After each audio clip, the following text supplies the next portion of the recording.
ये आप ही का प्यार है जो ये शक्ति देता है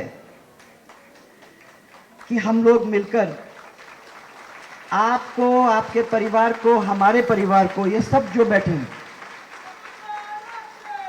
उनको अपने आप में उतार कर इस राजस्थान को किस तरीके से सही रास्ते पे सबके परिवार को मजबूत करते हुए सबके क्षेत्र के अंदर आप सब कार्यकर्ताओं को जगह देते हुए यह संकल्प लेकर हम आगे बढ़ना चाहते हैं, जिस संकल्प के साथ हम एक नए राजस्थान की कल्पना फिर से कर सकें। यहां उपस्थित हमारे मंच के ऊपर हमारे राष्ट्रीय अध्यक्ष नड्डा जी, हमारे प्रभारी श्री अरुण सिंह जी, हमारे प्रदेश अध्यक्ष श्री जोशी जी, केंद्रीय मंत्री और चुनाव के प्रभारी हमारे श्री प्रहलाद जोशी जी, इस प्रोग्राम के संयोजक श्री अर्जुन जी मेघवाल, हमारे नेता प्रतिपक्ष श्री राजेंद्र राठौड़ जी और उप नेता श्री सतीश पूनिया जी, श्रीमती अलका गुर्जर जी, डॉक्टर किरोड़ी लाल जी और घनश्याम जी, अरुण चतुर्वेदी जी, मेरे साथ मेरे सहयोगी रह चुके श्री अशोक परनामी जी और यहाँ के एमपी साहब हमारे एमपी साहब श्री बोरा जी, और साथ में हमारे पूरे राजस्थान के परिवार से सब लोग जो आए हुए हैं उन सबको मेरा प्रणाम। संकल्प, मुझे याद है कि जब भी चुनाव अपने होते हैं तो हम लोग घोषणा पत्र लिखते हैं। उस घोषणा पत्र के अंदर हम वो चीज डालने की कोशिश करते हैं जो हम समझते हैं, सोचते हैं, आप चाहते हो। एक समय था तब जब हम ही सोचते थे और उसको लिखते थे। पिछले चुनावों में हम लोगों ने कोशिश की कि आपके बीच में हम जाएंगे, आपके इलाके में हमारे मौजूद कार्यकर्ताओं के साथ हम बैठेंगे और उन कार्यकर्ताओं के साथ बैठकर उनसे पूछेंगे कि इस क्षेत्र के अंदर कौन सी चीज है जिस चीज को अगर हम घोषणा पत्र में डालते हैं, 5 साल सरकार हमको मिलती है, तो उस 5 साल के अंदर कौन सी चीज है जो आप चाहते हो हम कंप्लीट कर सकें। तो मुझे याद है जब हनुमानगढ़ जाने का हुआ तो सबने मेरे को खेत पे ले जाके बताया, ये देखो पानी, सब दूर पानी फैल रहा है, हम लोग खेती कर नहीं पा रहे हैं, ये खरा पानी है और इसकी वजह से कई हजारों बीघा हमारी बिगड़ चुकी हैं।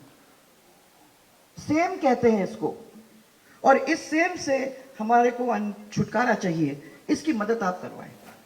मुझे याद है कि उसको हम लोगों ने अपने घोषणा पत्र के अंदर डालने का काम किया और आप लोग हनुमानगढ़ के जो भी यहाँ बैठे हुए हैं, आप लोग जानते हो कि हम लोगों ने उसको स्टडी करने के और जब सरकार अपनी बनी तो करोड़ रुपए वहां लगाकर उस सेम की बीमारी को ठीक करने का काम किया। इसी तरीके से आपके जगह जगह पे हम गए और जहां जहां लोगों ने कहा, जैसे हमारे ईस्टर्न राजस्थान की तरफ जब हम गए, ये तो पूरी कहानी थी सब पूरे डिविजन्स के अंदर, परंतु जब ईस्टर्न राजस्थान में गए तो ईस्टर्न राजस्थान वालों ने कहा कि हमारे यहाँ तो बिजली की बहुत हालत खराब है। ऐसा इलाका है जहां रोड भी नहीं बने, जहां इतने सालों से कोई आता भी नहीं है देखने को। ये मानते हैं कि एक ऐसा इलाका है जहां हमको किसी से चिंता करने की जरूरत ही नहीं है। यहां अगर आप रोड बना दो, यहां अगर बिजली दे दो, यहां अगर पानी दे दो, तो पहली बार ऐसा होगा और ये क्षेत्र आपका ऋणी ही नहीं, ये क्षेत्र फिर आपका अपने आप को अपना आपका परिवार जैसे मानेगा। तो यहां वो भी बैठे होंगे। मुझे याद है कि सपोटरा के अंदर मुझे कहा कि यार रोड क्यों बना रहे हो। मैंने कहा सपोटरा के लोग जुड़ेंगे कैसे जब आपने मांग की है, और अगर हमने वहां रोड बना दिया तो कल वहां के रोड भी तो सोचेंगे कि कोई और है जो हमारे बारे में सोचता है। यहां खाली बदमाशी करने के लिए एमएलए नहीं बनता, यहां काम करने के लिए भी एमएलए बनता है। सपोटरा का रोड बना, गंगापुर से निकला, पानी हम लोगों ने कोशिश की बामनवास तक वहां पहुंचाया, आपके वहां बाउली में पहुंचा जहां बाउली में था ही नहीं पानी इतने सालों से।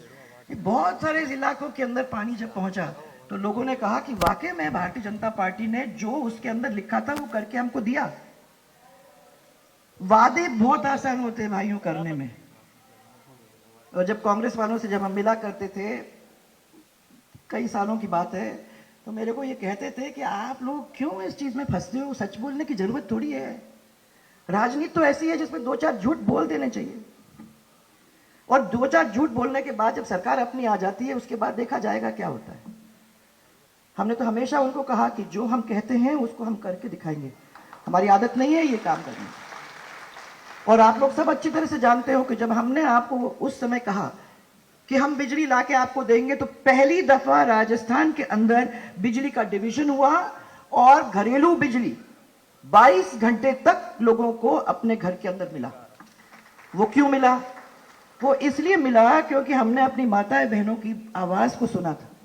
वो कहती थी कि ये तो 3 फेज बिजली के अंदर जो जुड़ा हुआ है, उसकी वजह से जब बिजली ऑफ हो जाती है तो बच्चों की पढ़ाई का टाइम होता है, वो पढ़ नहीं सकते। हमारे घर आने का टाइम होता है तो हम खाना सही तरीके से बना नहीं सकते क्योंकि वहां बिजली नहीं है, फ्रिज नहीं चलता, ठंडा, इतनी गर्मी है, कोई कूलर वूलर पंखा वंखा चलता नहीं है। तो हमारी क्या हालत हो रही है वो आप समझने की कोशिश करिए। उसकी वजह से हम लोगों ने वो घरेलू बिजली की लाइन बनाई, आपको याद होगा, और घरेलू बिजली की लाइन बनाकर 22 घंटे बिजली दी, आपका फ्रिज चला, आपके पंखे चले, आपके बच्चे पढ़े, और जब ये सब खेत से आते थे उनको आराम करने को भी समय मिला।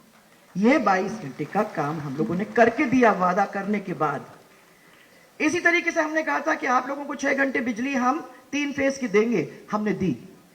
इसी तरीके से हमने कहा था कि जो 3 horse power, 5 horse power, 7 horse power की जो मोटर्स वगैरह हैं, ऐसे लोगों को हम लोग साल में 10 से 11 हजार रुपया माफ करने का काम करेंगे। और छोटे छोटे जो है उसमें तो यही समझो कि इतने में तो पूरा का पूरा आपका बिल पेमेंट हो जाता है। तो जो लोग गरीब लोग जिनको बिजली की जरूरत थी और जो खेत में उसको इस्तेमाल करते थे, 11,000 से ज्यादा उनका बिल नहीं था, उस बिल को माफ करने का हम लोगों ने काम किया। फिर मेरे पास, मुझे याद है जब हम लोग वो लिख रहे थे घोषणा पत्र, उस समय जब बात कर रहे थे आप लोगों से, तो सब लोगों का कहना था कर्जा माफ। याद है? कर्जा माफ। मैंने आप लोगों के साथ बैठ के उसको प्लान बनाने का काम किया। हम लोगों ने सोचा इसको कैसे आप तक पहुंचाए, 10,000, 50,000, क्या आप चाहते थे, उस हिसाब से हम लोगों ने कर्जा माफ किया। पर हम जानते थे कि कमर्शियल बैंक का कर्जा माफ हो ही नहीं सकता है। हम लोगों ने अपने बैंकों से करवा कर आपको सर्टिफिकेट देके वो काम करवाया। ये जब आए तो सबसे पहले आपको बोले कितने, 1, 2, 3, 4, 5, 6, 7, 8, 9, 10 दिन के अंदर आपका कर्जा माफ हो जाएगा। हम भी जानते थे और मुझे लगता है कि आप में से भी बहुत सारे लोग जानते थे कि हो ही नहीं सकता। संपूर्ण कर्जा कैसे माफ हो सकता है सेंट्रल बैंक का, और जो आपके जो कमर्शियल बैंक्स हैं उनके कर्जे माफ कैसे होंगे भाई? किसी ने सोचा? बाद में जब सब हो गया, तब जब मैं उनके पास गई, मैंने कहा ये क्या? उन्होंने कहा साहब आपका तो कर्जा माफ हो गया था, सोचा हो सकता है। ऐसे मत सोचो, इसके बारे में बहुत गहन चिंतन करने की जरूरत है, क्योंकि जो काम हो ही नहीं सकता वो कर ही नहीं सकते। परंतु क्या हुआ कि विकास का काम रुक गया। हम लोगों ने 2 कदम आगे लिए थे तो 2 कदम हमको पीछे भी लेने पड़े, क्योंकि इस सरकार ने जो काम किया नहीं किया है वो आप लोग सबको अच्छी तरह से मालूम। पीने के पानी की किल्लत, सिंचाई की पानी की किल्लत, वादे करने में इतने आसान था, कोई प्रॉब्लम नहीं थी भाई, परंतु उसको जमीन पे लाने का काम कहां हुआ है? रेवड़ी बांटने का काम, मैं शब्द नहीं इस्तेमाल करती, रेवड़ी छोड़ो। वादे जो किए हैं इतने सारे आपके सामने किए हैं, हम तो टेलीफोन भी बांट रहे हैं, हम पैसे भी कर रहे हैं, हम सब कुछ कर रहे हैं, पर तो किसने सोचा कि राजस्थान के पूरे खजाने को खत्म करने का काम इस तरीके से कर रहे हैं कि सरकार अगर उनकी वापस आ जाती तो वो खुद ही मुसीबत पे होंगे, और नहीं होगा तो ये ओपीएस, ये सब चीज जो उन्होंने वादे किए हैं वो किसी को मिलेगा कि नहीं मिलेगा ये मुझे नहीं मालूम। उनको क्या मतलब है? उनको तो मतलब इतना ही है कि बोल दो, कुछ भी बोल दो, अपने को तो जीत के वापस आना है, फिर उसके बाद देखा जाएगा। ये भारतीय जनता पार्टी ने कभी नहीं किया। जो बांध बने हैं वो आपसे पूछ पूछ के बनवाए थे, जहां पानी ले गए थे वो आप लोगों से पूछ पूछ के किया है, जहां छोटे इंडस्ट्रीज की मुसीबतें थी जैसे सरसों वालों की थी, उन सब की छोटी छोटी समस्याओं को बैठ के आपके साथ उनको सुलझाने का काम हम लोगों ने किया। और आज इसीलिए मैं आपको कहना चाह रही हूं कि बैठो, सोचो, जब अपना सुझाव आप डालते हो तो ऐसे सुझाव होने चाहिए जो सिर्फ मेरे लिए नहीं, मेरे गांव के लिए ही नहीं, मेरे उस क्षेत्र के लिए फायदा पहुंचाने वाले ऐसे ऐसी चीजें आप नोट करवाएं, ऐसे ऐसे सुझाव बनवाएं, ताकि वो काम जब एक साथ सातों के सातों डिविजन्स के अंदर होने लगता है तो राजस्थान एक नया राजस्थान बनकर ही रहता है। और असलियत है भाइयों, कोई भी कह दे हम तो नया राजस्थान बनाने चले, हम तो नया ये करने चले, हमने वादा कर दिया, नया राजस्थान ऐसे नहीं बनता। नए राजस्थान के लिए हम सबको मिलकर संकल्प लेना होगा, हम सब मिलकर लेंगे, क्योंकि मैं समझती हूं कि राज तो वही कर सकता है ना राजस्थान के ऊपर जो जनता का सोचता है। इसके बारे में आपको सोचना चाहिए। कभी कोई सोचे कि मैं तो राजा बन गया, तो वो राजा नहीं बनता जब तक वो प्रजा की आंखों के अंदर नहीं देखता, जब तक एक प्यार का धागा उसके साथ नहीं बनता, जब तक उसकी माता बहन और परिवार उनके साथ नहीं जुड़ती, जब तक उनको सबको विश्वास नहीं होता कि ये मेरे लिए आंसू बहाएंगे ही नहीं, ये मेरे लिए मेहनत करेंगे, ये खून के आंसू डालेंगे, ये मेरे लिए भागेंगे दौड़ेंगे, वो लोग हैं जिनको ये विश्वास देने के लिए तैयार बैठे। और आज मेरा आप लोगों से यही कहना है, आपने प्यार भी दिया, आपने साथ भी दिया, आप कभी कमी नहीं रही। और मैं आपको यह विश्वास दिलाना चाहती हूं कि जब हम लोग मिलकर काम करेंगे तो वो चीज जिसका सपना आप सबने अभी तक देखा है उसको कुछ कदम तक आगे ले जाने का काम करेंगे। सो आपको मेरा बहुत सारा प्यार, सबको मेरा बहुत सारा प्यार, और भगवान से मेरी एक ही प्रार्थना है कि राजस्थान और राजस्थान के वासियों को आगे ले जाना ही होगा। हम सबके प्यार, हम सबकी पूजा, हम सबके प्रार्थना और हम सबके नारियल उसमें बंधे हुए हैं। तो इसलिए सब लोग मिलके साथ चलेंगे, वो सुझाव देंगे, ऐसे ऐसे अच्छे अच्छे सुझाव देंगे जिससे राजस्थान बनेगा, बदलेगा और विकास के पथ पर अपने कदम को रखेगा।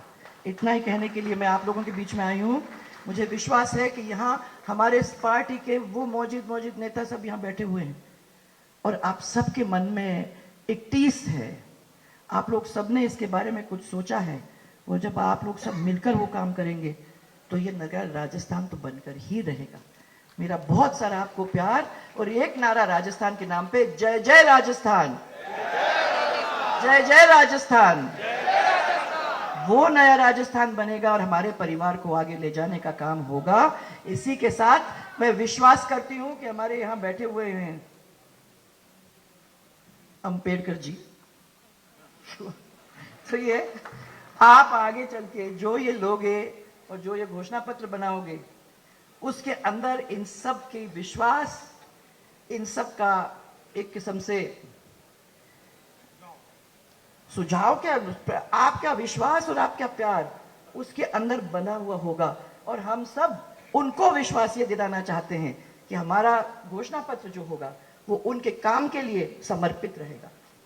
सबको मेरा बहुत बहुत धन्यवाद।